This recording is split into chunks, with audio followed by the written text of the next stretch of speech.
ಕ್ರಿಸ್ತನಲ್ಲಿ ಪ್ರೀತಿಯುಳ್ಳಂತಹ ಸಹೋದರ ಸಹೋದರಿಯರಿಗೆ ರಕ್ಷಕನಾದ ಯೇಸು ಕ್ರಿಸ್ತನ ಪರಿಶುದ್ಧ ನಾಮದಲ್ಲಿ ಮುಂಜಾನೆ ವೇಳೆಯ ಶುಭಾಶಯಗಳು. ಈ ದಿನದಲ್ಲಿ ನಾವು ಆರಾಧನೆಯಲ್ಲಿ ಪಾಲ್ಗೊಳ್ಳಲು ಬಂದಿದ್ದೇವೆ. ಪಾಲ್ಗೊಳ್ಳುವಂತ ಸಂದರ್ಭದಲ್ಲಿ ದೇವರ ವಾಕ್ಯದ ಕಡೆಗೆ, ಉಪದೇಶದ ಕಡೆಗೆ ನಾವು ಸ್ವಲ್ಪ ಹೊತ್ತು ಗಮನವನ್ನು ಹರಿಸೋಣ.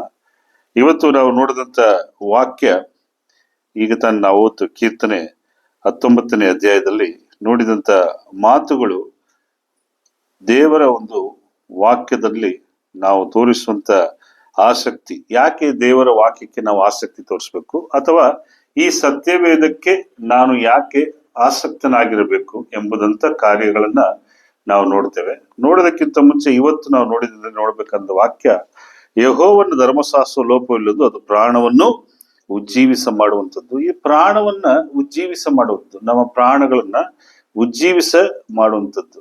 ಇಂಗ್ಲಿಷ್ ಅಲ್ಲಿ ಹೇಳ್ತದೆ ಕನ್ವರ್ಟಿಂಗ್ ದ ಸೌಲ್, ಅಂದ್ರೆ ಆತ್ಮಗಳನ್ನ, ಪ್ರಾಣವನ್ನ, ಇಂಗ್ಲಿಷ್ ಅಲ್ಲಿ ಸೋಲ್ ಅಂತ ಹೇಳ್ತದೆ, ಕನ್ನಡದಲ್ಲಿ ಪ್ರಾಣ ಅಂತ ಹೇಳ್ತದೆ.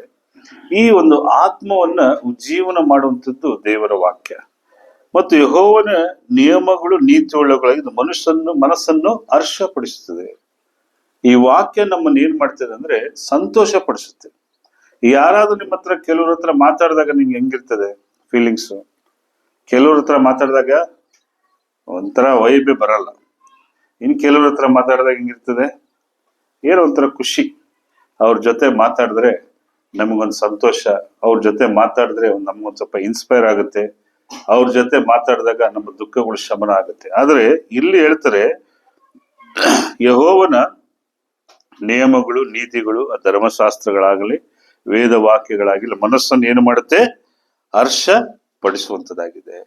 ಆದರೆ ಇಷ್ಟೆಲ್ಲ ಹಳೆ ಒಡಂಬಡಿಕೆಯಲ್ಲಿ 3 ವಾಕ್ಯದಲ್ಲಿ ಹೇಳಿದ ಮೇರೆಗೆ ನಾವು ನೋಡ್ಬೇಕಾದ್ರೆ, ಹಳೆ ಒಡಂಬಡಿಕೆಯ ಕಾಲದಲ್ಲಿ ಯಾರು ದೇವರ ಜನಾಂಗ? ಇಸ್ರಾಯೇಲರು. ಈ ಇಸ್ರಾಯೇಲರು ಇದ್ದಾರಲ್ಲ, ಇಸ್ರಾಯೇಲರಷ್ಟು ಒಂದು ಕಠಿಣ ಮನಸ್ಸಿನ ಜನರು, ಇಸ್ರಾಯೇಲರಷ್ಟು ಕಠಿಣ ಹೃದಯ ಉಳ್ಳವರು, ಅಥವಾ ಇಸ್ರಾಯೇಲರಷ್ಟು ದೇವರಿಗೆ ಅವಿಧೇಯರಾದವರು ಬಹಳ ಯಾರು ಇಲ್ಲ, ಅವರೇ. ನಾವು ಹಳೆ ಒಡಂಬಡಿಕೆಯಲ್ಲಿ ನೋಡ್ಬೇಕಂದ್ರೆ, ದೇವರು ಎಷ್ಟೋ ಅದ್ಭುತ ಕಾರ್ಯಗಳನ್ನ ಮಾಡಿ ಐಗುಪ್ತ ದೇಶದಿಂದ ಅವ್ರನ್ನ ಬಿಡಿಸ್ಕೊಂಡು ಬಂದು ದೇವರವ್ರನ್ನ ಕಾನಾನ್ ದೇಶಕ್ಕೆ ಸೇರಿಸಿದಾಗ್ಲೂ ಆ ನಡುವೆ ಅವರು ಮಾಡಿದಂತ ಅವಿಧೇಯತೆಗಳು, ಅವರು ತೋರಿಸಿದಂತ ದುರ್ವರ್ತನೆಗಳು ದೇವರನ್ನು ನಿರಾಕರಿಸಿತು. ಫಸ್ಟ್ ಎಲ್ಲಿ ನಿರಾಕರಿಸ್ತಾರವರು? ಸೀನಾಯಿ ಬೆಟ್ಟದ ಮೇಲೆ ಮೋಶೆ ಹೋದಾಗ, ಮೋಶೆ ಹೋದವನು ಇನ್ನು ಏನಾಗಲ್ಲ, ಬರಲ್ಲ, ಅವನ್ ಸತ್ತೋಗ್ತಾನೆ, ಅವನಲ್ಲೇ ಹೋದ ಅಂತ ನಂಬಿಕೆಯನ್ನ ಕಳ್ಕೊಂಡು ಏನ್ ಮಾಡ್ತಾರೆ? ಬಸವನ ವಿಗ್ರಹವನ್ನು ಮಾಡಿ ದೇವರಿಗೆ ರೇಗಿಸ್ತಾರೆ. ಸೊ ಎಲ್ಲಾ ಕಾಲಗಳಲ್ಲಿಯೂ ಅವ್ರು ಏನ್ ಮಾಡ್ತಾರೆ? ದೇವರನ್ನ ನಿರಾಕರಿಸುತ್ತಾ ಬರ್ತಾ ಇರ್ತಾರೆ.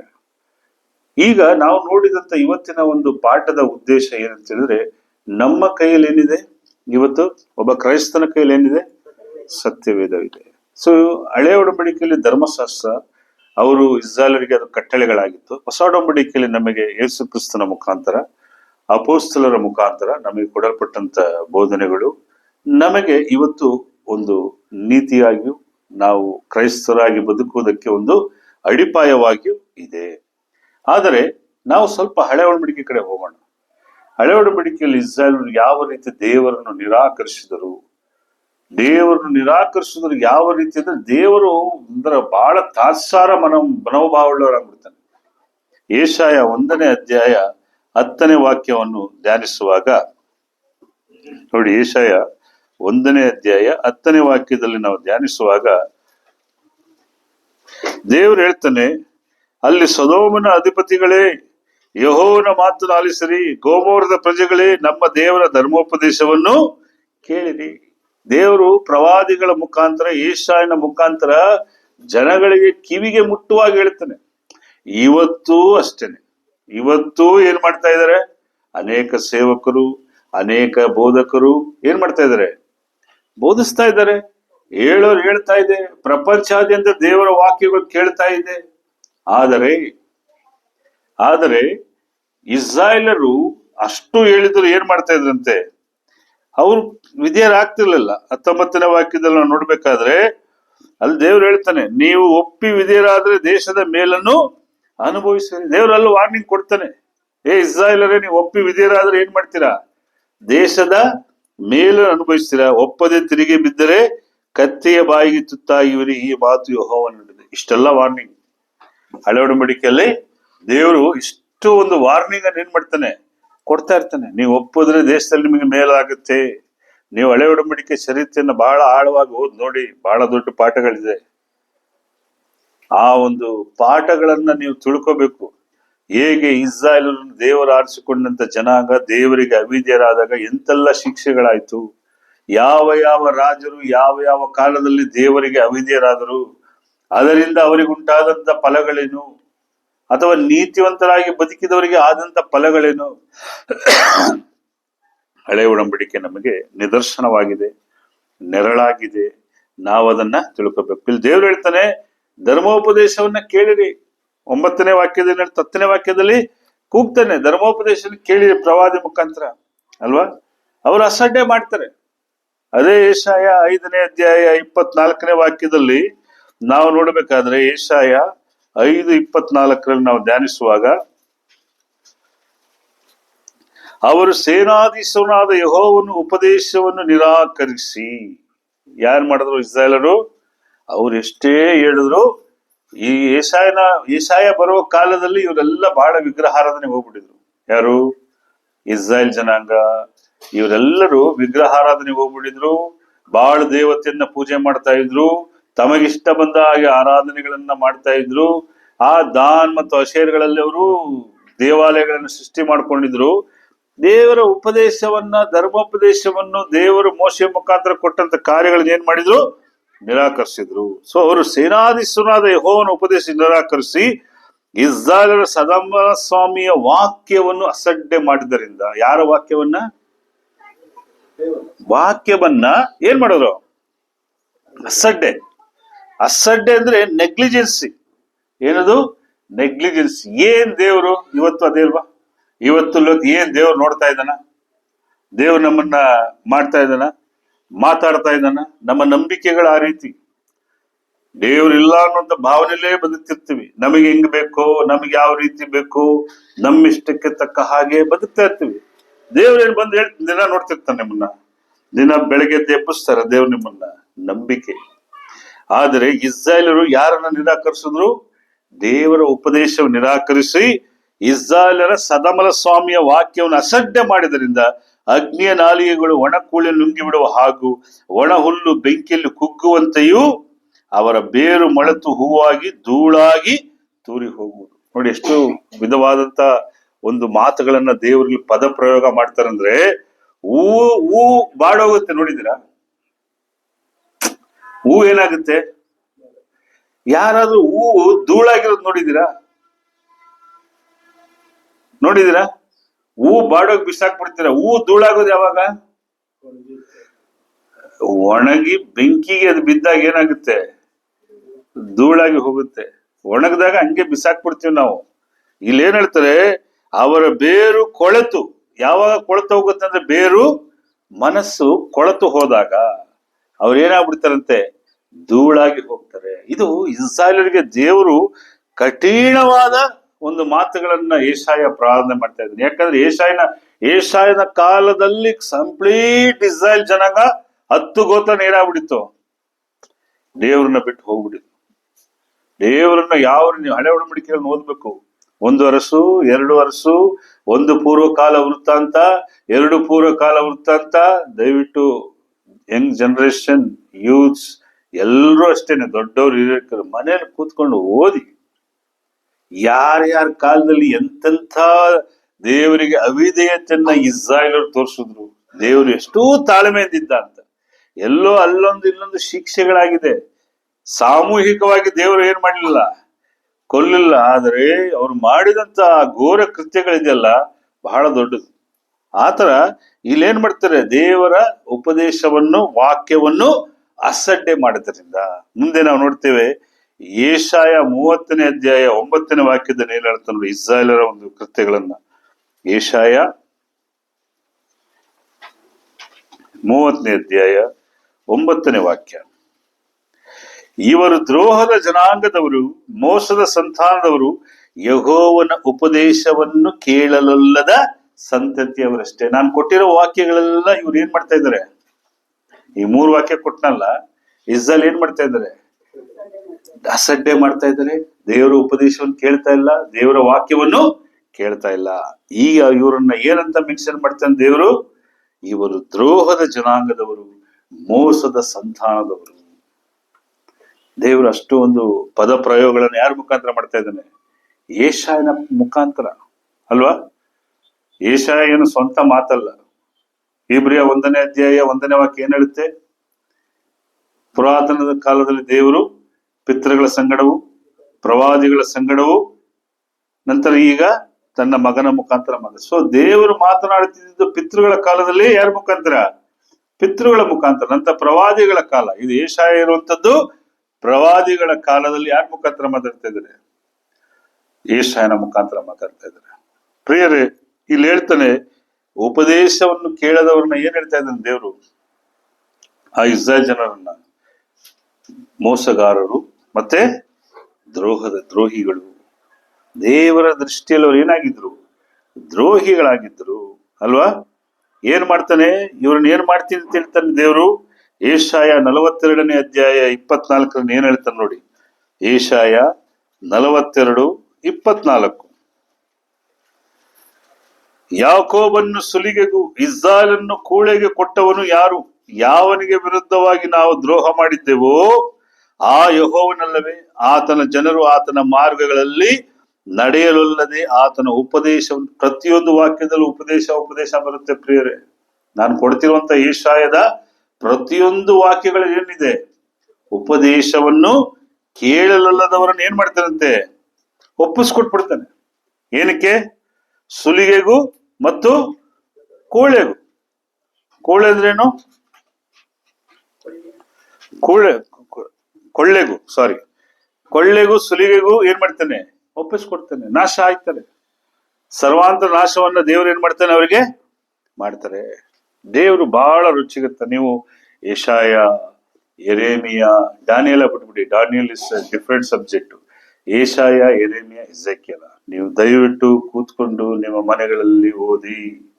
ಹೋಶೇಯ ಓದಿ, ಆಮೋಸನನ್ನ ಓದಿ. ಸಣ್ಣ ಪ್ರವಾದಿಗಳು, ದೊಡ್ಡ ಪ್ರವಾದಿಗಳನ್ನ ದಯವಿಟ್ಟು ಯೂತ್ಸ್ ನೀವು ಓದಿ. ದೇವರು ತನ್ನನ್ನು ಮೀರಿದವರನ್ನ, ತನ್ನನ್ನ ನಿರಾಕರಿಸಿದವರನ್ನ ಎಂತೆಂಥ ಒಂದು ಪದ ಬಳಕೆ ಮಾಡ್ತಾನೆ, ಯಾವ ರೀತಿ ಅವ್ರನ್ನ ಶಿಕ್ಷೆಗೆ ಗುರಿಪಡಿಸ್ತಾನೆ ಅಂತ ನೋಡ್ತಾ ಇದ್ದೀವಿ. ಇದೆಲ್ಲ ನಾವು ಕಲ್ತ್ಕೋಬೇಕು. ಹಳೆ ಒಡಂಬಡಿಕೆಯಲ್ಲಿ ಇದೆಲ್ಲವನ್ನ ನಾವು ಕಲ್ತ್ಕೋಬೇಕು. ಅದಕ್ಕೆ ನಾವು ನಿಮಗೆ ದಿನ ಬೈಬಲ್ ಓದಿ, ಬೈಬಲ್ನ ವಿಚಾರಗಳನ್ನ ತಿಳ್ಕೊಳ್ಳಿ. ಯಾಕೆ ಅಂತ ಹೇಳಿದ್ರೆ ನಮ್ಮ ತಲೆಗಳಲ್ಲಿ ಒಳಗಡೆ ಹೋಗ್ಬೇಕು.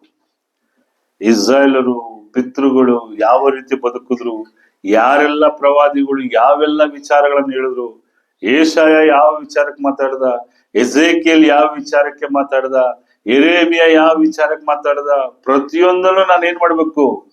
ತಿಳ್ಕೊಬೇಕು. ಹೋಶೇಯ 9ನೇ ಅಧ್ಯಾಯ 17ನೇ ವಾಕ್ಯದಲ್ಲಿ ಏನ್ ಹೇಳ್ತಾರೆ ನೋಡಿ. ಹೋಶೇಯ 9ನೇ ಅಧ್ಯಾಯ 17ನೇ ವಾಕ್ಯ.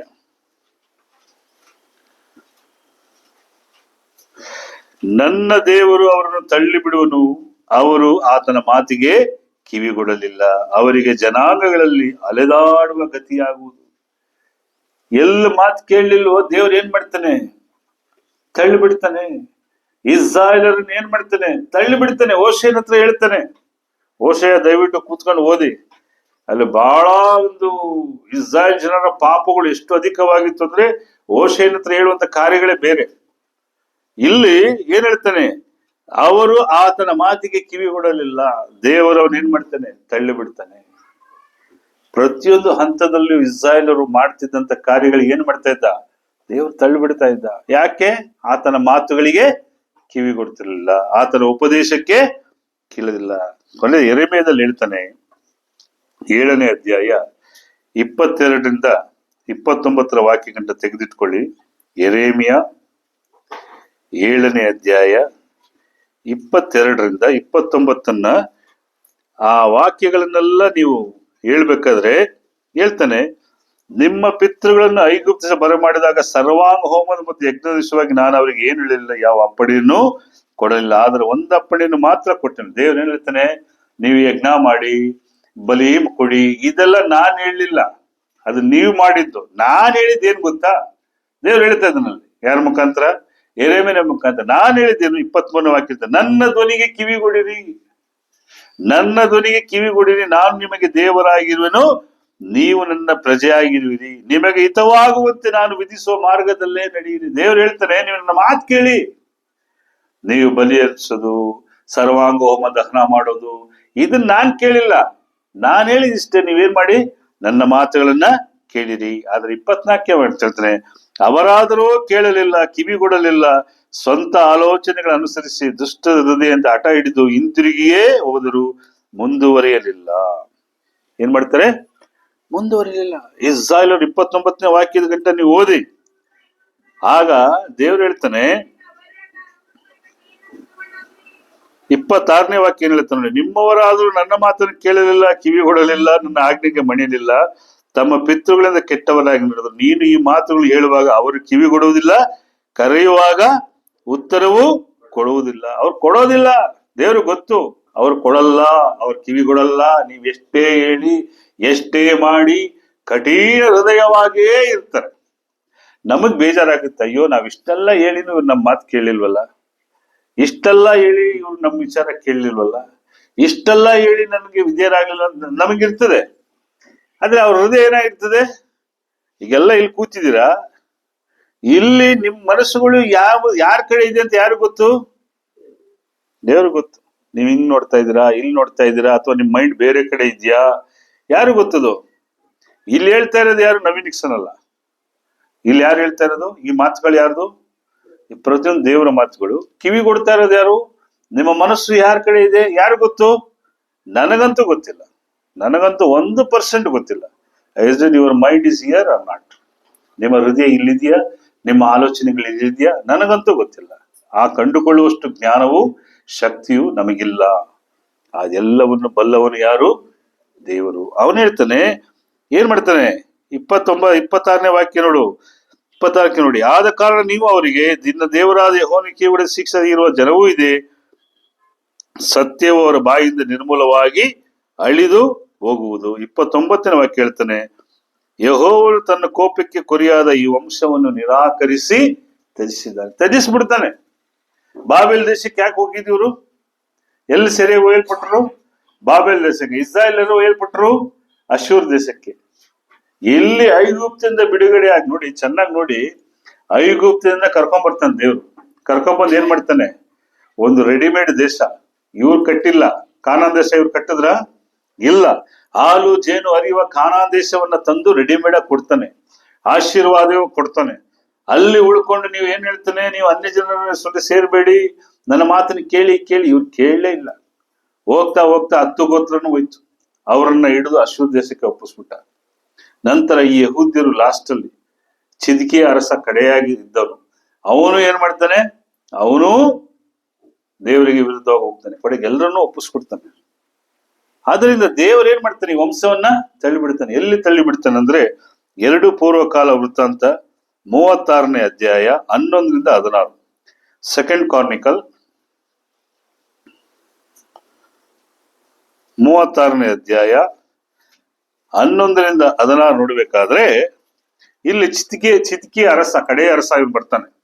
ಈ ಚಿದ್ಕೀಯ ಅರಸ ಏನ್ ಮಾಡ್ತಾನೆ ಅಂದ್ರೆ, 21 ವರ್ಷ ಯೆರೂಸಲೇಮ್ 11 ವರ್ಷ ಆಡಿದನು. ಈ 12ನೇ ವಾಕ್ಯ ಹೇಳ್ತಾನೆ, ಅವನು ತನ್ನ ದೇವರಾದ ಯೆಹೋವನ ಚಿತ್ತಕ್ಕೆ ವಿರುದ್ಧವಾಗಿ ನಡೆದು ಯೆಹೋವನ ಮಾತುಗಳನ್ನು ತನಗೆ ತಿಳಿಸಿದ ಪ್ರವಾದಿಯಾದ ಯೆರೆಮೀಯನ ಮುಂದೆ ತನ್ನನ್ನು ತಗ್ಗಿಸಿಕೊಳ್ಳಲಿಲ್ಲ. ದೇವರು ಎಚ್ಚರಿಕೆ ಕೊಡ್ತಾ ಇರ್ತಾನೆ ಯೆರೆಮೀಯನ ಮುಖಾಂತರ. ಅರಸನಿಗೆ ಹೇಳ್ತಾ ಇರ್ತಾನೆ, ನೀನ್ ಸರಿ ಇಲ್ಲ, ನೀನ್ ಸರಿ ಇಲ್ಲ, ನೀನ್ ಸರಿ ಮಾಡ್ಕೋ, ಸರಿ ಮಾಡ್ಕೋ. ಇವತ್ತು ನಮ್ ಜೀವನದಲ್ಲಿ ಅನೇಕ ಸಾರಿ ನಾವೇನ್ ಮಾಡ್ತೀವಿ? ದೇವ್ರು ನಮಗ್ ಕಾಶನ್ ಕೊಡ್ತಾ ಇರ್ತಾನೆ, ಸರಿ ಮಾಡ್ಕೋ, ಸರಿ ಮಾಡ್ಕೋ, ಸರಿ ಮಾಡ್ಕೋ. ಸರಿ ಮಾಡ್ಕೊಳ್ಳಲ್ಲ. ಇವನೇನ್ ಹೇಳ್ತಾರೆ? ಯೆರೆಮೀಯನ ಮುಂದೆ ತನ್ನನ್ನು ತಗ್ಗಿಗೊಳಿಸಲಿಲ್ಲ. 13ನೇ ವಾಕ್ಯ, ಇದಲ್ಲದೆ ನೆಬೂಕದ್ನೆಚ್ಚರನಿಗೆ ಒಳಗಾಗುತ್ತಿನ ದೇವರ ಮೇಲೆ ಆಣೆ ಇಟ್ಟು ಪ್ರಮಾಣ ಮಾಡಿದ್ದರೂ ಅವನಿಗೆ ವಿರುದ್ಧವಾಗಿ ತಿರುಗಿ ಬಿದ್ದು ಇಸ್ರಾಯೇಲ್ ದೇವರಾದ ಯೆಹೋವನ ಕಡೆಗೆ ತಿರುಗಿಕೊಳ್ಳದ ಹಠ ಹಿಡಿದು ಮನಸ್ಸನ್ನು ಕಠಿಣ ಮಾಡಿಕೊಂಡು, ಅವ್ರಿಗೆ ಗೊತ್ತು, ದೇವ್ರು ಹೇಳಿರ್ತಾನೆ, ನೀನ್ ಹಿಂಗೆ ಮಾಡಿದ್ರೆ ನೀನ್ ಎಲ್ಗೂ ಒಪ್ಪಿಸ್ಕೊಡ್ತೀನಿ, ನೆಬೂಕದ್ನೆಚ್ಚರ್ ಒಪ್ಪಿಸ್ಕೊಡ್ತೀನಿ, ನಿನಗೆ ಅವನ ಮೇಲೆ ದಂಡೆದ್ ಬರ್ತಾನೆ. ಯಾಕಂದ್ರೆ ಇವ್ರು ಲೌಕಿಕವಾಗಿ ಹೆಂಗ್ ಯೋಚನೆ ಮಾಡ್ತಿದಾರೆ? ಒಬ್ಬ ರಾಜ ಅಂದ್ರೆ ಹೆಂಗ್ ಯೋಚನೆ ಮಾಡ್ತಾನೆ? ಈಗ ಉದಾಹರಣೆಗೆ ಮೈಸೂರಿಗೆ ಈಗ ದಿಢೀಲ್ ಕೂತಿದ್ದಾನೆ ಇಲ್ಲಿ. ಈ ದಿಢೀಲ್ಗೆ ಮೈಸೂರನ್ನ ಈಗ ಅರಸ ಮಾಡ್ಬಿಡ್ತೀವಿ, ಬೇಡ ಕರ್ನಾಟಕ CM ಮಾಡ್ಬಿಡ್ತೀವಿ. ಅವನ ಹತ್ರ ಬೇರೆ ಏನೇನಿರ್ತದೆ? ಈ ಸರ್ಕಾರದ ಪೊಲೀಸ್ ಪವರ್, ಅಡ್ಮಿನಿಸ್ಟ್ರೇಷನ್ ಪವರ್ ಮತ್ತೆ ಪಬ್ಲಿಕ್ ಪವರ್, ಮೂರು ಯಾರ ಕೈಲಿ ಇರ್ತದೆ? ಅದು ದಿಢೀಲ್ ಕೈಲಿ ಇರ್ತದೆ. ಈಗ ಅವನ್ಗೆ ಎಷ್ಟು ಬಲ ಇರ್ತದೆ? ಅಂತವನ್ ಮುಂದೆ ಹೋಗ್ಬಿಟ್ಟು ನಾನು ದೇವ್ರು ಹಿಂಗ್ ಹೇಳ್ತಾ ಇದ್ದಾನೆ, ನೀನ್ ಇರು ಅಂದ್ರೆ ಅವ್ನು ಕೇಳ್ತಾನ? ಇದೇ ಚಿತ್ಕಿ ಅರಸ ಮಾಡಿದ್ದು. ಚಿತ್ಕಿ ಹತ್ರ ಏನಿತ್ತು? ಸೈನ್ಯ ಇತ್ತು, ಅಧಿಕಾರ ಇತ್ತು, ಅಂತಸ್ತಿತ್ತು, ಎಲ್ಲ ಇತ್ತು. ಯಾರ ಮಾತು ಕಿವಿಗೊಳ್ಳಿಲ್ಲ? ಪ್ರವಾದಿಯಾದ ಯೆರೆಮೀಯನ ಮಾತಿಗೆ ಕಿವಿಗೊಳ್ಳಿಲ್ಲ. ಪ್ರವಾದಿ ಮುಖಾಂತರ ಹೇಳ್ತಾರೆ. ಈ ಪ್ರವಾದಿಗಳು ಹಳೆ ಕಾಲದಲ್ಲಿ ಹೆಂಗಿದ್ರು ಗೊತ್ತಾ ನಿಮ್ಗೆ? ಅವ್ರೇನ್ ನಮ್ ತರ ಲಕ್ಸುರಿಯಸ್ ಇರಲಿಲ್ಲ. ಪ್ರವಾದಿಗಳಂದ್ರೆ ನಾರ್ಮಲ್ ಬಟ್ಟೆ. ಸ್ನಾನಿಕನಾದ ಯೋಹಾನ ಹೆಂಗೆ? ಯಾವ ಬಟ್ಟೆ ಧರಿಸಿದ? ಚರ್ಮದ ತೊಗಲು. ಎಲಿಯ ಏನು? ಸುಮ್ನೆ ಒಂದು ಕಂಬಳಿ ಸುತ್ಕೊಂಡು ಒಂದು ಕಡ್ಡಿ ಹಿಡ್ಕೊಂಡು ಅವನು ಓಡಾಡ್ತಾ ಇದ್ದ. ಈ ಪ್ರವಾದಿಗಳು ಎಲ್ಲ ಹೆಂಗಿದ್ರ ಅಂದ್ರೆ ವೆರಿ ವೆರಿ ಪೋರ್ ಪೀಪಲ್, ಬಹಳ ಒಂದು ಲಕ್ಸುರಿಯಸ್ ಇದ್ದು. ಇಂತಹ ವ್ಯಕ್ತಿ ಹೋಗಿ ಒಬ್ಬ ರಾಜನ ಮುಂದೆ ದೇವ್ರು ಹಿಂಗ್ ಹೇಳ್ತಿರೋದಾಗ ಅವನ ಮೈಂಡಲ್ಲಿ ಏನ್ ಬರ್ತದೆ? ಇವನ್ ಏನ್ ಹೇಳೋದು, ನಾವೇನ್ ಕೇಳೋದು? ಆತರ ಹೇಳಿ ಏನ್ ಮಾಡ್ತಾರೆ ಅವರು? ಅಸಹ್ಯ ಕೃತ್ಯಗಳನ್ನ ಮಾಡ್ತಾರೆ. 14ನೇ ವಾಕ್ಯ ಏನ್ ಹೇಳ್ತಾರೆ ನೋಡಿ, ಪ್ರಧಾನ ಯಾಜಕರು ಪ್ರಜೆಗಳು ಕೂಡ ಮಹಾದ್ರೋಹಿಗಳಾಗಿ, ರಾಜ ಮಾತ್ರ ಅಲ್ಲ, ಪ್ರಧಾನ ಯಾಜಕರು ಪ್ರಜೆಗಳು ಕೂಡ ಮಹಾದ್ರೋಹಿಗಳಾಗಿ ಅನ್ಯ ಜನಾಂಗಗಳ ಅಸಹ್ಯ ಕೃತ್ಯಗಳನ್ನು ಅನುಸರಿಸಿ. ಅನ್ಯ ಜನಾಂಗಗಳ ಅಸಹ್ಯ ಅಂದ್ರೆ ಏನು? ಅಸಹ್ಯ ಅಂದ್ರೆ ಏನು? ಅಸಹ್ಯ ಅಂದ್ರೆ ಅಸಹ್ಯನೇ. ಅಸಹ್ಯ ಕೃತ್ಯಗಳನ್ನು ಅನುಸರಿಸಿ ಯೆಹೋವನು ತನಗೆ ಪ್ರತಿಷ್ಠಿತ ಯೆರೂಸಲೇಮಿನ ದೇವಾಲಯವನ್ನು ಹೊಲೆ ಮಾಡಿದರು. ಯಾವ ರೀತಿ ಹೊಲೆ ಮಾಡಿದ್ರು ಅಂತ ನನಗೆ ಎಕ್ಸ್ಪ್ಲೇನ್ ಮಾಡಲ್ಲ. ದೇವಾಲಯ ಹೊಲೆ ಮಾಡಿದ್ರು ಅಂದ್ರೆ ಬಹಳ ಕೆಟ್ಟದಾಗಿ ನಡೆಸ್ಬಿಟ್ರು ಅಲ್ವಾ?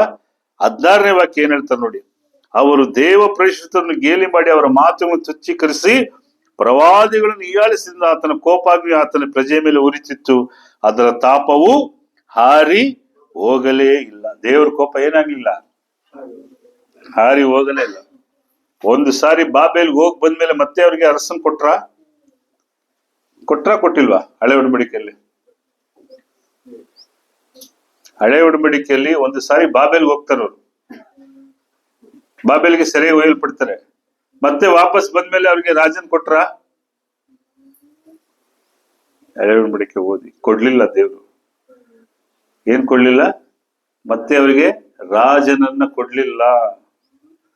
ನೀವು ಚೆನ್ನಾಗಿ ಓದ್ ನೋಡಿ, ಯಾರು ರಾಜನನ್ನ ಕೊಡ್ಲಿಲ್ಲ.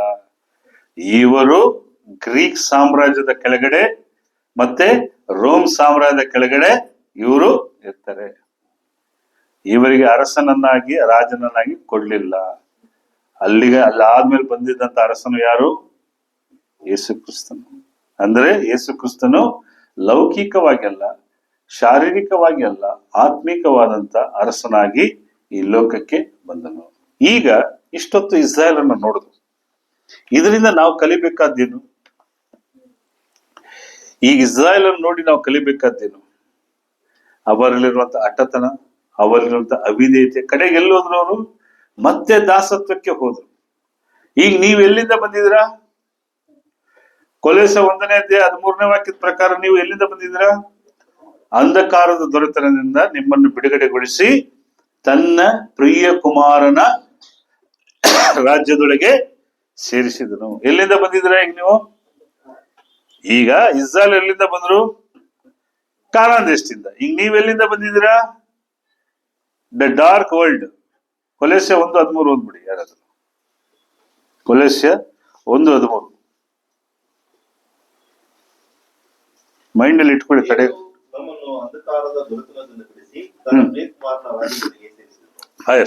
ಅಂಧಕಾರ ದೊರೆತಿಂದ, when had delivered us from the power of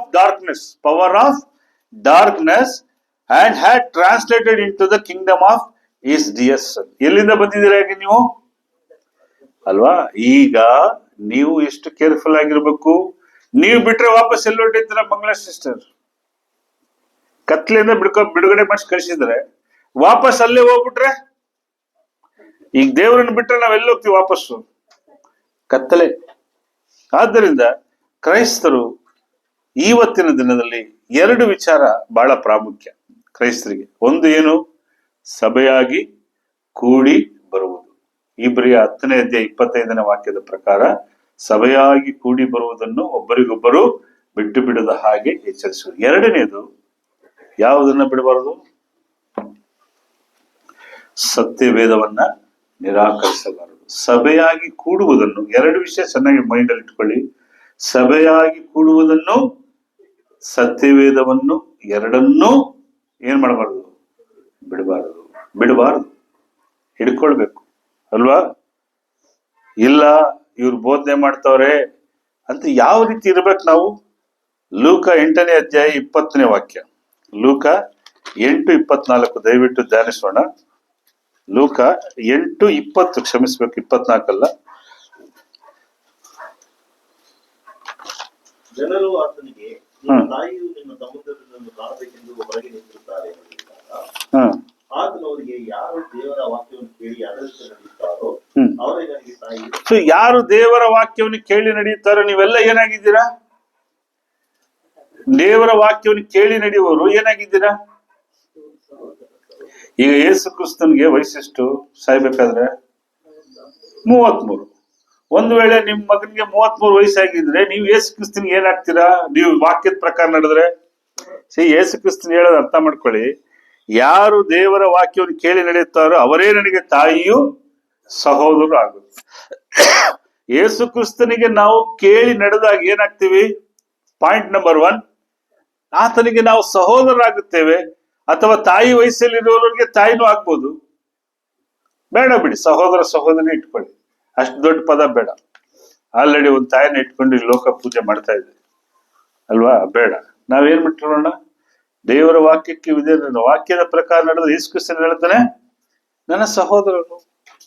ಈಗ ನೀವೆಲ್ಲ ರಕ್ಷಣೆ ಹೊಂದಿದ್ದೀರಾ. ನೀವೆಲ್ಲ ರಕ್ಷಣೆ ಹೊಂದು ಎಲ್ಲಿಂದ ಬಂದಿದ್ದೀರಾ? ಅಂಧಕಾರದಿಂದ ಬಂದಿದ್ದೀರಾ. ಇಬ್ರಿಯ 2ನೇ ಅಧ್ಯಾಯ 1ನೇ ವಾಕ್ಯವನ್ನು ಧ್ಯಾನಿಸೋಣ. ಇಬ್ರಿಯ 2:1.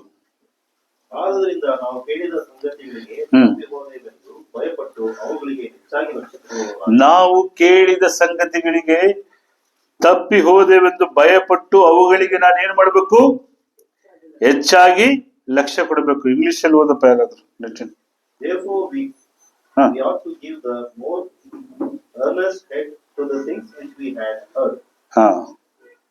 Lest at any time we should let them slip. Least at any time we should not let them slip. ನೀವು ಬಿದ್ದೋಗಬಾರ್ದು. ಬಿದ್ದುಬಿಟ್ರೆ ಎಲ್ಲ ಹೊಡಿತೀರಾ? ಎಲ್ಲಿಂದ ಬಂದಿದ್ದೀರಾ? ಕತ್ಲೆ, ಅಂಧಕಾರದಲ್ಲಿ ಏನಿದೆ? ಈಗ ಹುಡುಗರಿಗೆ ಒಂದು ಸಣ್ಣ ಇದು ಕೊಡ್ತೀನಿ. ಈಗ ಮಕ್ಕಳೆಲ್ಲ ಇದ್ದಾರೆ, ಹೆಣ್ಮಕ್ಳು. ಒಂದ್ ಕತ್ಲೆ ಕವನಗಳಿಗೆ ಒಂದು 3 ದಿವಸ ಇರ್ತೀರಾ? ಎಷ್ಟು ದಿವಸ ಇರ್ತೀರಾ? ಏನಿಲ್ಲ, ಬರೀ ಕತ್ಲೆ. ಎಷ್ಟು ದಿವಸ ಇರ್ತೀರಾ? ಎಷ್ಟು ದಿವಸ ಇರ್ಬೋದು? ಕತ್ಲೆ ಏನು ಇಲ್ಲ, ಒಂದು ರೂಮ್ ಫುಲ್ ಕತ್ಲೆ ಅಂದ್ರೆ ಕತ್ಲೆ. ಆದ್ರೆ ಈ ಕತ್ತಲೆ ಎಂತ ಕತ್ತಲೆ? ನಿರಂತರವಾದ ಕತ್ತಲೆ. ಯಾವುದು? ಹೇಗೆ ನಿರಂತರವಾದ ನಿತ್ಯ ಜೀವ ಇದೆಯೋ ಹಾಗೆ ಕತ್ತಲೆ ಯಾವ ರೀತಿ ಇರ್ತದೆ? ನಿರಂತರವಾಗಿ ಇರುವಂತದ್ದು. ಆದ್ದರಿಂದ ಏನ್ ಹೇಳ್ತಾ ಇದ್ದಾರೆ ಅಂದ್ರೆ, ನಾವು ಕೇಳಿದ ಸಂಗತಿಗಳಿಗೆ ತಪ್ಪಿ ಹೋದೆವೆಂದು ಭಯಪಟ್ಟು ರಕ್ಷಣೆ ಹೊಂದಿದ್ದೀರಾ, ದೀಕ್ಷಾಸನ ಮಾಡಿಸ್ಕೊಂಡಿದ್ದೀರಾ. ಅದಕ್ಕೆ ನಾನು ಮತ್ತೆ ಬಿದ್ದು ಬಿಡಬಾರ್ದು, ನಾನು ಅದಕ್ಕೆ ಬಿದ್ದಬಾರದು ಅಂತ ಎಚ್ಚರಿಕೆ ನನ್ನಲ್ಲಿ ಏನಿರ್ಬೇಕು? ಕಾಶನ್ ಆಗಿಂದಾಗೆ ಒಳಗಡೆ ಬರ್ತಾ ಇರ್ಬೇಕು. ಯಾಕೆ? ಸತ್ಯವೇದವು ನಮಗೆ ಏನನ್ನು ಹೇಳ್ಕೊಡ್ತದೆ? ಸತ್ಯವೇದ ಏನ್ ಕೊಡ್ತದೆ ನನಗೆ ಅಲ್ವಾ? ದೇವರ ಮಾತುಗಳು ನನ್ಗೆ ಏನ್ ಕೊಡ್ತದೆ? ಯೋಬ 22ನೇ ಅಧ್ಯಾಯ 21, 22. ಯೋಬ 22, 21, 22 ಬಹಳ ಅದ್ಭುತವಾದಂತ ಮಾತುಗಳನ್ನ ಇಲ್ಲಿ ನಾವು ನೋಡ್ತೇವೆ. ದೇವರ ಚಿತ್ತಕ್ಕೆ ಒಡಂಬಟ್ಟು ನೀನು ದೇವರ ಚಿತ್ತಕ್ಕೆ ಒಡಂಬಟ್ಟು ಏನ್ ಮಾಡು? ಸಮಾಧಾನ ಹೊಂದು. ಓದಬಾರದು. ಇದರಿಂದ ನಿನಗೆ ಶುಭವಾಗುವುದು.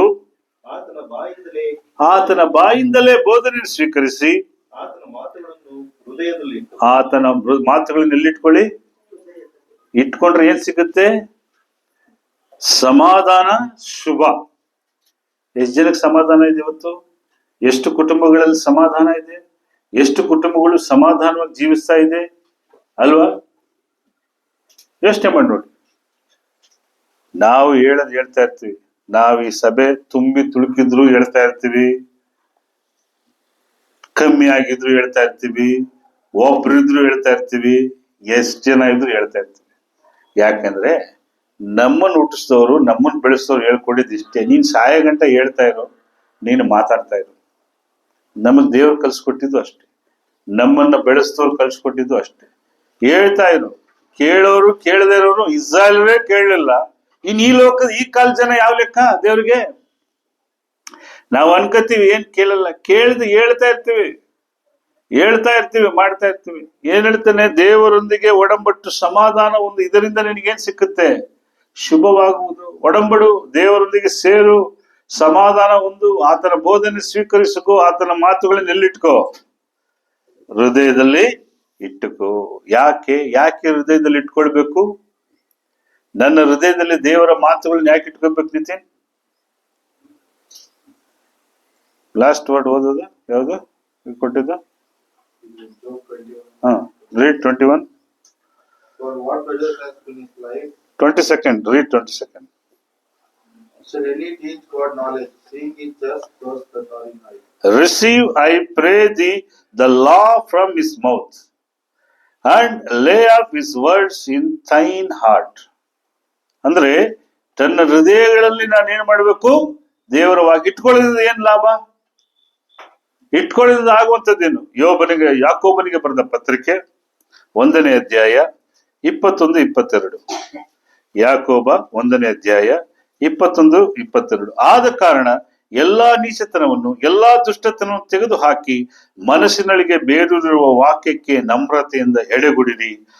ಅದು ನಿಮ್ಮ ಆತ್ಮಗಳನ್ನು ರಕ್ಷಿಸುವುದಕ್ಕೆ ಸಾಮರ್ಥ್ಯವುಳ್ಳದಾಗಿದೆ. ಯಾಕೆ ನಿಮ್ಮ ಹೃದಯದಲ್ಲಿ ಇಟ್ಕೊಳ್ಬೇಕು ದೇವರ ವಾಕ್ಯಗಳನ್ನ? ಯಾಕೆ ದೇವರ ವಾಕ್ಯಗಳಿಗೆ ನಾನು ವಿಧೇಯರಾಗಿ ನಡೆಯಬೇಕು? ಯಾಕೆಂದರೆ ದೇವರ ವಾಕ್ಯವು ನಿಮ್ಮನ್ನು ಏನ್ ಮಾಡುವಂತಿದೆ? ನಿಮ್ಮ ಆತ್ಮಗಳನ್ನ ರಕ್ಷಿಸುವಂತ. ಬೇರೆ ಯಾರು ರಕ್ಷಿಸಕ್ ಸಾಧ್ಯ ಇಲ್ಲ. ಗಂಡ ಆಗ್ಲಿ, ಹೆಂಡತಿ ಆಗ್ಲಿ, ಮಕ್ಕಳಾಗ್ಲಿ, ಸಂಬಂಧಗಳಾಗ್ಲಿ, ಸ್ನೇಹಿತರಾಗ್ಲಿ, ಲೋಕದ ಯಾವುದೇ ಕಾರ್ಯಗಳು ನಿಮ್ಮ ಆತ್ಮಗಳನ್ನು ಆ ಕತ್ತಲೆ ಲೋಕದಿಂದ ಕ್ಷಮಿಸಲು ಅಥವಾ ರಕ್ಷಿಸಲು ಸಾಧ್ಯವಿಲ್ಲ. ಒಂದಕ್ಕೆ ಮಾತ್ರ ಸಾಧ್ಯ. ಯಾವುದಕ್ಕೆ? ನಿಮ್ಮ ಆತ್ಮ ರಕ್ಷಿಸೋದಕ್ಕೆ. ದೇವರ ವಾಕ್ಯಗಳಿಗೆ ಆ ಶಕ್ತಿ ಉಂಟು ಅಲ್ವಾ? ದೇವರ ವಾಕ್ಯಗಳಿಗೆ ಶಕ್ತಿ ಉಂಟು. ಪರಿಶುದ್ಧಾತ್ಮನ ಪ್ರೇರೇಪಣೆಯಿಂದ ಬರೆದಂತ ಪ್ರತಿಯೊಂದು ಮಾತುಗಳಿಗೆ ಏನುಂಟು? ಶಕ್ತಿಗಳುಂಟು. ಈ ವಾಕ್ಯಗಳು ನಿಮ್ಮನ್ನು ಏನ್ ಮಾಡ್ತದೆ? ಮೈ ಡಿಯರ್ ಯೂತ್ಸ್, ವಾಕ್ಯ ಏನನ್ನ ರಕ್ಷಿಸುತ್ತೆ? ಯಾವತ್ತಾರು ಒಂದು ಪ್ರಶ್ನೆ ಕೇಳ್ತೀನಿ, ವಾಕ್ಯ ಏನನ್ನ ರಕ್ಷಿಸುತ್ತೆ? ಆತ್ಮಗಳನ್ನ ರಕ್ಷಿಸುವಂತದ್ದಾಗಿದೆ. 22ನೇ ವಾಕ್ಯ, ವಾಕ್ಯದ ಪ್ರಕಾರ ನಡೆಯುವರಾಗಿರಿ, ಅದನ್ನು ಕೇಳುವರು ಮಾತ್ರ ಆಗಿದ್ದು ನಿಮ್ಮನ್ನು ನೀವು ಮೋಸಗೊಳಿಸಿಕೊಳ್ಬೇಡಿರಿ. ವಾಕ್ಯದ ಪ್ರಕಾರ ನಡೆಯಿರಿ. ಸುಮ್ನೆ ಕೇಳೋದು ವಾಕ್ಯ ಅಲ್ಲ. ನಮ್ ಫ್ರೆಂಡ್ ಒಬ್ಬ ಇದ್ದಾನೆ ಬೆಂಗಳೂರಲ್ಲಿ. ಅವನ್ಗೆ ಏನ್ ಕಾರ್ಯ ಅಂತ ಹೇಳಿದ್ರೆ, ಅವನ್ ಭಕ್ತಿ ಏನು ಅಂತ ಹೇಳಿದ್ರೆ 24 hours ಟಿವಿ ದೇವ್ರ ವಾಕ್ಯ ಕೇಳ್ಬೇಕು. ರೋಡಲ್ಲಿ ಹೋಗ್ಬೇಕಾದ್ರೂ ದೇವ್ರ ವಾಕ್ಯ ಕೇಳ್ಬೇಕು. ಕೇಳ್ತಾ ಇರ್ತಾರೆ, ಕೇಳೋದ್ರಲ್ಲಿ ನಂಬರ್ 1. ಬಟ್ ಬೇರೆ ಆಟಿಟ್ಯೂಡ್ ಎಲ್ಲ ಆಪೋಸಿಟ್.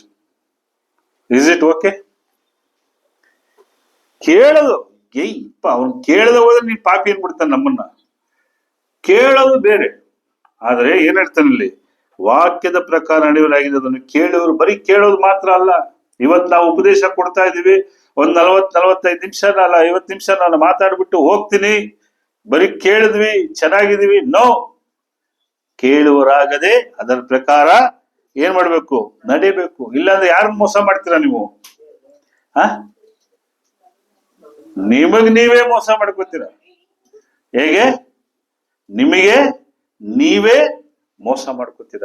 ದಯವಿಟ್ಟು ನಮಗ್ ನಾವು ಮೋಸ, ಹೇಗೆ ಇಸ್ರಾಯೇಲರು ಮೋಸ ಮಾಡ್ಕೊಂಡ್ರು, ತಮಗೆ ಕೊಡಲ್ಪಟ್ಟಂತ ಒಂದು ಸ್ವಕೀಯ ಪ್ರಜೆಯ ಒಂದು ಅಂತಸ್ತನ್ನ, ತಮಗೆ ಕೊಟ್ಟಂತ ರಾಜ್ಯವನ್ನ, ತಮಗೆ ಕೊಟ್ಟಂತ ಅರಸನ್ನ, ತಮಗೆ ಕೊಟ್ಟಂತ ಊರನ್ನ ಬಿಟ್ಟು ದಾಸರಾಗಿ ಕಾನಾನ್ ದೇಶಕ್ಕೆ ಹೋದ್ರು. ಆದ್ರೆ ನಾವು ಆತರ ಎಲ್ಲ ಇಲ್ಲ. ನಮಗ್ ಆಪ್ಷನ್ ನೆಕ್ಸ್ಟ್ ಎಲ್ಲಿಂದ ಬಂದಿದ್ರ?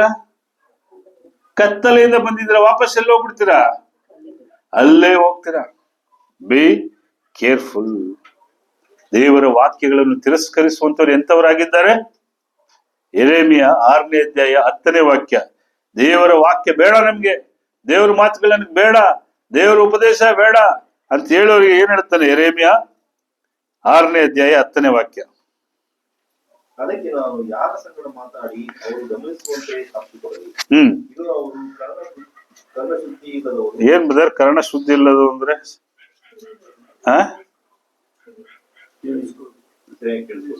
ಕರ್ಣ ಶುದ್ಧಿ ಇಲ್ಲದವರು ಕೇಳಿಸ್ಕೊಳ್ಳೋದಲ್ಲ. ಕರ್ಣ ಶುದ್ಧಿ ಇಲ್ಲ ಅಂದ್ರೆ ಏನ್ ಶುದ್ಧಿ ಇಲ್ಲ? ಈಗ ಸ್ವಲ್ಪ ಹೊತ್ತು ಮುಂಚೆ ಚಳಿಗೆ ನಾನು ಕಿವಿಲಿ ಏನ್ ಹಾಕೊಂಡಿದ್ದೆ, ಸ್ವಲ್ಪ ಹತ್ತಿ ಹಾಕೊಂಡಿದ್ದೆ, ಕೇಳಿಸೋದು ಹೆಂಗ್ ಕೇಳಿಸ್ತಾ ಇತ್ತು? ಕೇಳಿಸ್ತಿರ್ಲಿಲ್ಲ. ಕರ್ಣ ಶುದ್ಧಿ ಇಲ್ಲ ಅಂದ್ರೆ ಕಿವಿಯಲ್ಲಿ ಏನ್ ಸೇರ್ಕೊಂಡೈತೆ? ಕೊಳೆ ಸೇರ್ಕೊಂಡೈತೆ. ಅದನ್ನ ನಾನು ಹೇಳ್ತಾ ಇರೋದು. ಕರ್ಣ ಶುದ್ಧಿ ಇಲ್ಲದವರು ಕೇಳಲಾರರು. ಅಯ್ಯೋ, ಯೆಹೋವನ ಮಾತು ಅವರಿಗೆ ತಿರಸ್ಕಾರ, ಅವರಿಗೆ ಏನಿಲ್ಲ ಅಂತೆ, ಆನಂದವೇ ಇಲ್ಲ. ನೀವು ಹೋಗಿ ನೋಡಿ, ಅವ್ರ ಸಂತೋಷನೇ ಇರಲ್ಲ. ದೇವರ ವಾಕ್ಯಕ್ಕೆ ಅವಿಧೇಯರಾಗಿ, ದೇವರ ವಾಕ್ಯವನ್ನು ತಿರಸ್ಕಾರ ಮಾಡಿ, ದೇವರ ಸಭೆಯಾಗಿ ಕೂಡಿ ಬರುವಂತ ಕಾರ್ಯಗಳನ್ನು ತಿರಸ್ಕರಿಸುವವರು, ಕರ್ತನ ಮೇಜನ್ನ ತಿರಸ್ಕರಿಸುವವರು, ದೇವರ ಆರಾಧನೆಗಳನ್ನು ತಿರಸ್ಕರಿಸುವವರಿಗೆ ಏನಿಲ್ಲಂತೆ, ಆನಂದವೇ ಇಲ್ಲ. ಏನ್ ಸಂತೋಷವಾಗಿ ಸಂಪಾದನೆ ಮಾಡ್ಕೊಂಡು ಕುಡ್ಕೊಂಡು ಗಿಡ್ಕೊಂಡು ಬಿದ್ದಿರ್ಬೋದು. ಎಷ್ಟೊತ್ತು ಬಿದ್ದಿರ್ತೀರಾ? ಎಷ್ಟೊತ್ತು ಸಂತೋಷ ಕೊಡುತ್ತದಲ್ಲ. ಆನಂದ ಅನ್ನೋದು ನಾವು ಲೌಕಿಕವಾಗಿ ನೋಡುವಂತ ಆನಂದ ಅಲ್ಲ. ಇನ್ನರ್ ಪೀಸ್ ಬೇಕು ನಮಗೆ. ಎಂತ ಪೀಸ್ ಬೇಕು? ಒಳಗಿನ ಸಮಾಧಾನ ಬೇಕು, ಒಳಗೆಲ್ಲ ಆನಂದ ಬೇಕು. ಅದನ್ನ ಏನ್ ಮಾಡ್ತಾನೆ? ಇಲ್ಲ. ದೇವರ ವಾಕ್ಯವನ್ನು ಕೇಳದವರಿಗೆ ಕಿವಿ ಏನಾಗ್ಬಿಟ್ಟಿದೆ? ಕೊಳೆ ಆಗ್ಬಿಟ್ಟಿದೆ. ಕರ್ಣ ಶುದ್ಧಿ ಇಲ್ಲವರು. ಕರ್ಣ ಅಂದ್ರೆ ಆ ಕರ್ಣ ಅಲ್ಲ, ಮಹಾಭಾರತದಲ್ಲಿ ಬರೋ ಕರ್ಣ ಅಲ್ಲ. ಕನ್ನಡದಲ್ಲಿ ಇನ್ನೊಂದು ಪದ ಕರ್ಣಕ್ಕೇನು? ಕಿವಿ. ಕರ್ಣ ಕಠೋರವಾಗಿತ್ತು ಅಂತ ಹೇಳ್ತಾರೆ. ಶಬ್ದ ಹೆಂಗಿತ್ತಂತೆ? ಕರ್ಣ ಕಠೋರ ಅಂದ್ರೆ ಕಿವಿ ಕಿತ್ತೋಗೋ ತರ ಇತ್ತು ಅಂತ.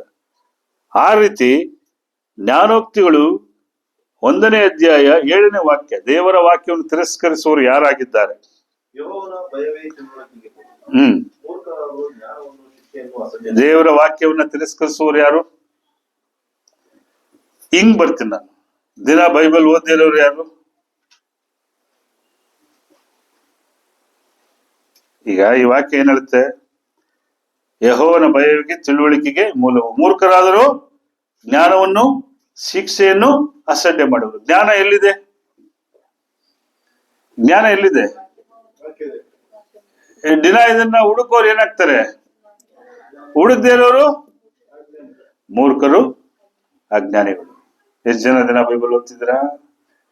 ಎಷ್ಟು ಜನ ದಿನ ದೇವರ ವಾಕ್ಯವನ್ನು ಅರ್ಥಕೊಳ್ತಾ ಇದ್ದೀರಾ? ಎಷ್ಟು ಜನ ಡೆಪ್ತ್ ಒಳಗಡೆ ಹೋಗ್ತಾ ಇದ್ದೀರಾ? ಎಷ್ಟು ಜನ ವಾಕ್ಯವನ್ನು ಕುರಿತು ಆಸಕ್ತಿ ಇದೆ? ಎಷ್ಟು ಜನ ಒಂದು ವಾರದಲ್ಲಿ ಎಷ್ಟು ವಾಕ್ಯಗಳನ್ನ ಕೇಳ್ತೀರಾ?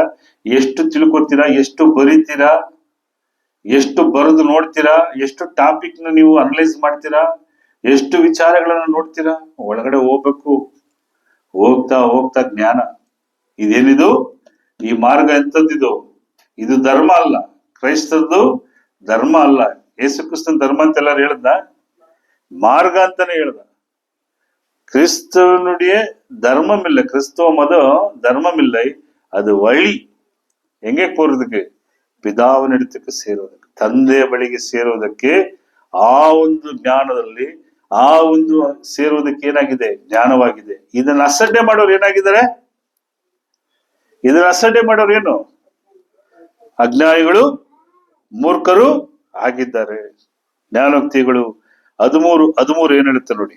ಇದನ್ನ ಈಗ ಸ್ವಲ್ಪ ಹೊತ್ತು ನೋಡ್ತಾ ಇರೋದು ಅನ್ಫಾಲೋ ಮಾಡೋದು.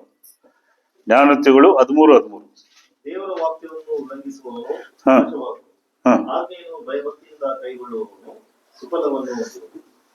ಆ ದೇವರ ವಾಕ್ಯವನ್ನು ಉಲ್ಲಂಘಿಸುವನಂದ್ರೆ, ಉಲ್ಲಂಘಿಸುವುದಂದ್ರೆ ಏನ್ ಕನ್ನಡದಲ್ಲಿ? ತಿರಸ್ಕರಿಸುವಂತದ್ದು. Despite the word shall be destroyed. Destroyed ಅಂದ್ರೆ ಏನಂತೆ? ನಾಶ. ದೇವರ ವಾಕ್ಯವನ್ನು ಕೇಳದಿದ್ದವನು ಏನಾಗ್ತಾನಂತೆ? ನಾಶವಾಗುವನು. ಆಜ್ಞೆಯಿಂದ ಭಯಭಕ್ತಿಯಿಂದ ಕೈಗೊಳ್ಳುವನು ಏನ್ ಮಾಡ್ತಾನಂತೆ? ಸುಫಲವನ್ನು ಹೊಂದುವನು. Commandment. But he that fear the commandment shall be rewarded. English ಏನ್ ಹೇಳುತ್ತೆ?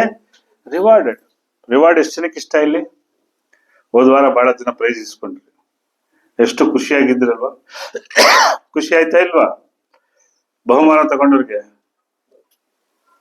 ಅದು ಬರ್ಲಿಯಾ? ಪ್ರೈಸ್ கிடைக்கலையா? பின்னே அவள் சோகமா இருக்கிற அப்படி இல்லை. சொல்லு, சந்தோஷமா சொல்லு. ಗಿಫ್ಟ್ ಸಂತೋಷ ಇಂಚ ರೈಟ್. ಯೇಸು ಕ್ರಿಸ್ತನು ಬರುವಾಗ ಕೊಡುವಂತ ಬಹುಮಾನ ನಿಮ್ಗೆ ಹೆಂಗಿರ್ತದೆ? ಎಷ್ಟು ಸಂತೋಷ! ಯೇಸು ಕ್ರಿಸ್ತನು ತನ್ನ ಪ್ರತ್ಯಕ್ಷತೆಯಲ್ಲಿ ಈ ಲೋಕದಲ್ಲಿ ಬರಬೇಕಾದ್ರೆ, ಯೇಸು ಕ್ರಿಸ್ತನ ಹತ್ರ ಇವತ್ ಬಿಟ್ಬಿಡಿ, ಲೋಕ ನಮ್ಮನ್ನ 1000 ಹೇಳಲಿ, ಈ ಲೋಕ ನಮ್ಮನ್ನ 1000 ಬೈಲಿ, ಲೋಕ 1000 ಅವಮಾನ ಮಾಡ್ಲಿ, ಏನೇ ಮಾಡ್ಲಿ, ಕ್ರಿಸ್ತನು ಬರ್ಬೇಕಾದ್ರೆ ಅಲ್ಲಿ ನಿಂತ್ಕೊಂಡು ನಾವು ತೆಗೆದುಕೊಳ್ಳುವಂತ ಬಹುಮಾನ. ಬಿಲಿ ಬ್ರದರ್, ಎಷ್ಟು ಖುಷಿ! ಬಟ್ ಅದಕ್ಕೆ ನಾನು ಏನ್ ಮಾಡ್ಬೇಕಿಲ್ಲಿ? ಎಲ್ಲಿರ್ಬೇಕು? ಇದನ್ನ ನಿರಾಕರಿಸಬಾರದು. ಒಂದು ಸತ್ಯವೇದವನ್ನ, ಇನ್ನೊಂದು ಸಭೆಯಾಗಿ ಕೂಡಿ ಬರುವುದನ್ನ, ಇನ್ನೊಂದು ಕರ್ತನ ಮೇಜನ್ನ ನಾನೇನ್ ಮಾಡ್ಬಾರ್ದು. ಇಲ್ಲೇ ಎಲ್ಲ ಅಡಕ, ಇದೆಲ್ಲ ಸೇರ್ಕೊಂಡಿದೆ. ಸಭೆಯಾಗಿ ಕೂಡಿ ಬಂದ್ರೆ ಸುಮಾರು ಜ್ಞಾನಗಳು ಸೇರ್ಕೊಳ್ಳುತ್ತೆ. ನೆಕ್ಸ್ಟ್, ಆದ್ದರಿಂದ ನಾವು ಮಾಡ್ಬೇಕಾದ್ದೇನು? ಏನ್ ಮಾಡ್ಬೇಕು ಬ್ರದರ್ ಅಲ್ವಾ?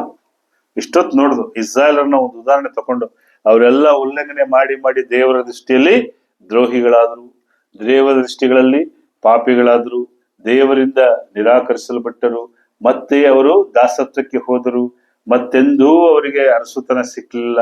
ಅಷ್ಟೊಂದು ಘೋರವಾದ ಹಿಂಸೆಗಳನ್ನು ಅನುಭವಿಸಿದ್ರು. ಯಾಕೆ? ದೇವರ ಮಾತುಗಳನ್ನ ಉಲ್ಲಂಘನೆ ಮಾಡಿದಕ್ಕೆ. ಹೊಸ ಒಡಂಬಡಿಕೆಯಲ್ಲಿ ನಾವು ಸಹ ನೋಡ್ತೇವೆ, ತಿರಸ್ಕರಿಸಲ್ಪಟ್ರೆ ನಾವು ಮೂರ್ಖರಾಗುತ್ತೇವೆ. ಒಂದು ವೇಳೆ ನಾವು ತಿರಸ್ಕರಿಸಿದರೆ ನಾವೆಲ್ಲೋಗಿ ಸಿಕ್ಕತ್ತೇವೆ ವಾಪಸ್ಸು. ಈ ಆರಾಧನೆ ಆಚೆ ಕಡೆ ಯಾರು ಕಾಯ್ತಾ ಇದ್ದಾನೆ? ಅವನ್ ಕಾಯ್ತಾ ಇದ್ದಾನೆ ಯಾವಾಗ ಬರ್ಲಿ ಅಂತ. ಇವ್ರು ಯಾವಾಗ ಬೀಳ್ಲಿ, ಏನಾದ್ರೂ ಒಂದು ತಂದಿಟ್ಟಿದ್ರೆ ಏನ್ ಮಾಡ್ತಾನೆ ಸೈತಾನ? ವಿಶ್ವಾಸದಲ್ಲಿ ಬಿದ್ದು ಹೋಗೋ ಹಾಗೆ ಮಾಡ್ತಾನೆ. ಆದ್ದರಿಂದ ಪ್ರಿಯರೇ, ನಮಗಿರ್ಬೇಕಾದ್ ಮಾಡ್ಬೇಕಾದ ಕರ್ತವ್ಯ ಇಷ್ಟೇ. ಕಡೆ 3 ವಾಕ್ಯ ಹೇಳಿ ನಾನು ಮುಗಿಸ್ತೇನೆ. ಪ್ರಸಂಗಿ 13ನೇ ಅಧ್ಯಾಯ 13ನೇ ವಾಕ್ಯ. ಕ್ಷಮಿಸ್ಬೇಕು, ಪ್ರಸಂಗಿ 12:13. ಎಲ್ಲವೂ ಕೇಳಿ ದೇವರಿಗೆ ಭಯಪಟ್ಟು ಆಜ್ಞೆಗಳನ್ನು ಕೈಗೊಂಡು ಮನುಷ್ಯನೆಲ್ಲ ಕರ್ತವ್ಯವೂ ಇದೆ. ವಿಷಯವು ತೀರಿತು, ಎಲ್ಲವೂ ಕೇಳಿ ಮುಗಿಯಿತು, ದೇವರಿಗೆ ಭಯಪಟ್ಟು ಆತನ ಆಜ್ಞೆಗಳನ್ನು ಕೈಗೊಳ್ಳು, ಮನುಷ್ಯರೆಲ್ಲರ ಕರ್ತವ್ಯವೂ ಇದೆ. So ಒಬೇ the word of god. ದೇವರ ಮಾತುಗಳಿಗೆ ಏನ್ ಮಾಡ್ಬೇಕಂತ ನಾನು, let us here the conclusion of the whole matter. Conclusion ಮಾಡ್ತಾ ಇದ್ದಾನೆ. ಏನು? Fear the god and keep his commandments. Whose commandments? Either friends' commandments, family commandments. Whose commandments? His commandments. ಯಾರ್ದು? ಇವತ್ತು ಬಹಳ ಜನ ಯಾರ್ದು ಆಲೋಚನೆ ತಗೋತಾರೆ? ಯವನಸ್ಥರು ಯಾರ ಆಲೋಚನೆ ಜಾಸ್ತಿ ತಗೋತಾರೆ? ಯಾರ್ದು? ಫ್ರೆಂಡ್ಸ್ದು. ಕೆಲಸ ಮಾಡೋ ಜಾಗದಲ್ಲಿ ಕೆಲಸಗಾರರ ಜೊತೆಲಿರೋ ವರ್ಕ್ ಮಾಡೋರು ಏನ್ ಮಾಡ್ತಾರೆ? ಅಲ್ಲಿರೋ ಒಪಿನಿಯನ್ ತಗೋತಾರೆ. ನಾವ್ ಯಾರು ಒಪಿನಿಯನ್ ತಗೋಬೇಕು ಅಲ್ವಾ? ನಾವೇನ್ ಹೇಳ್ತಾನೆ?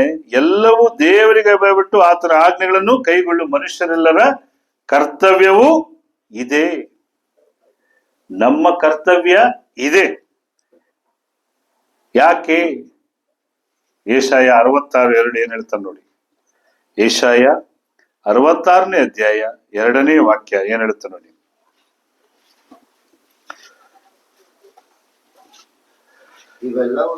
ಇವುಗಳನ್ನೆಲ್ಲ ನಿನ್ನ ಕೈಯೇ ನಿರ್ಮಿಸಿ, ಹೌದು ನನ್ನ ಕೈಯಿಂದಲೇ ಉಂಟಾದವು. ನಾನು ಕಟಾಕ್ಷಿಸುವವನು ಎಂತವನೆಂದರೆ ದೀನನು, ಮನಮುರಿದವನು, ನನ್ನ ಮಾತಿಗೆ ಭಯಪಡು. ದೇವರು ಯಾರನ್ನ ಕಟಾಕ್ಷಿಸ್ತಾನೆ? ದೇವರು ಯಾರಿಗೆ ಆಧಾರವಾಗಿರ್ತಾನೆ?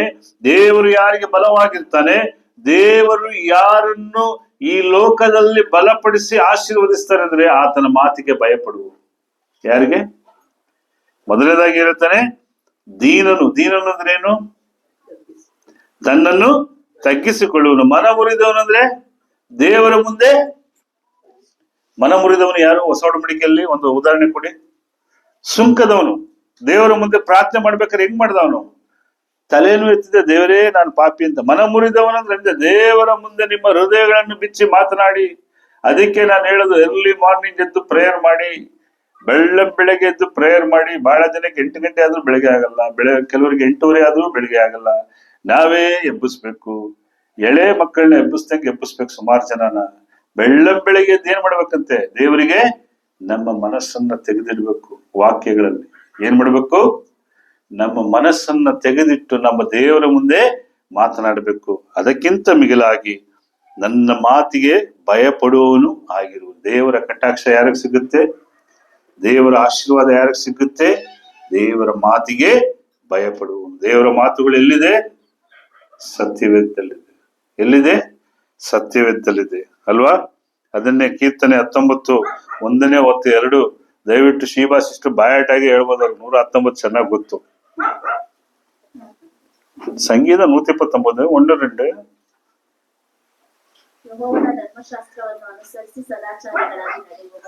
ಯೆಹೋವನ ಧರ್ಮಶಾಸ್ತ್ರವನ್ನು ಅನುಸರಿಸಿ ಸದಾಚಾರಿಗಳಾಗಿ ಧನ್ಯರು. ಏನಾಗ್ತೀರಾ ನೀವು? ದೇವರ ವಾಕ್ಯವನ್ನು ತಗೊಂಡ್ರೆ ಏನಾಗ್ತೀರಾ? ಸದಾಚಾರಿಗಳಂದ್ರೇನು? ಏನ್ ಸದಾಚಾರಿಗಳು ಅಲ್ವಾ? ಯೆಹೋವನ ಧರ್ಮಶಾಸ್ತ್ರ ಅನುಸರಿಸಿ ಸದಾಚಾರಿಗಳು. ಸದಾಚಾರಿ ಅಂದ್ರೇನು? ದುರಾಚಾರಿ ಅಂದ್ರೇನು? ದುರಾಚಾರಿ ಅಂದ್ರೆ ದೂರ ಕೆಟ್ಟ ಆಲೋಚನೆಗಳನ್ನ ಮಾಡುವಂತವ್ರು. ಸದಾಚಾರಿಗಳಂದ್ರೆ ಒಳ್ಳೆಯ ವಿಚಾರ ಮಾಡುವಂತವ್ರು. ಧರ್ಮಶಾಸ್ತ್ರವನ್ನು ಅನುಸರಿಸಿ ನಡೆಯುವವನು ಒಳ್ಳೆಯ ವಿಚಾರವಂತನಾಗಿರ್ತಾನೆ. ಅವನ ಮಾತುಗಳು ಹೆಂಗಿರ್ತದೆ? ಅದಕ್ಕೆ ತಕ್ಕಾಗಿರ್ತದೆ. ಅದನ್ನ ಆಪೋಸಿಟ್ ಆಗಿರೋನು ಬೇರೆ ತರ ಇರ್ತಾನೆ.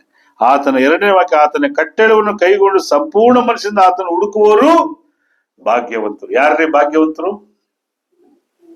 ಆತನ ಕಟ್ಟಳೆಗಳನ್ನ ಸಂಪೂರ್ಣವಾದ ಮನಸ್ಸಿನಿಂದ ಹುಡುಕುವವರು. ಇವತ್ತಿಂದ ಹುಡುಕಿ, ದೇವರ ವಾಕ್ಯಕ್ಕೆ ಹುಡುಕಿ, ಆಸಕ್ತರಾಗಿ ಹುಡುಕಿ ಅಲ್ವಾ? But be careful. 1 Thessalonica 5:19-20. 1 Thessalonica 5:19-20.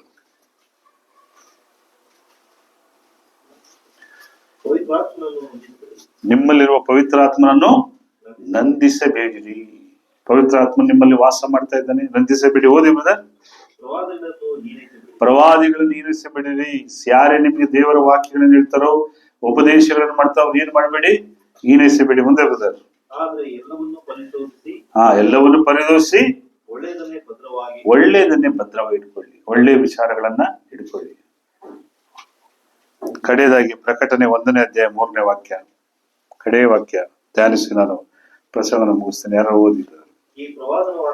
ಈಗ ಪ್ರವಾದನ ವಾಕ್ಯಗಳನ್ನು ಓದುವಂತವ್ರು. ಇಷ್ಟೊತ್ತಕ್ಕೆ ಓದಿದಿರಾ? ಕೇಳಿದಿರಾ? ಓದಿ ಬ್ರದರ್.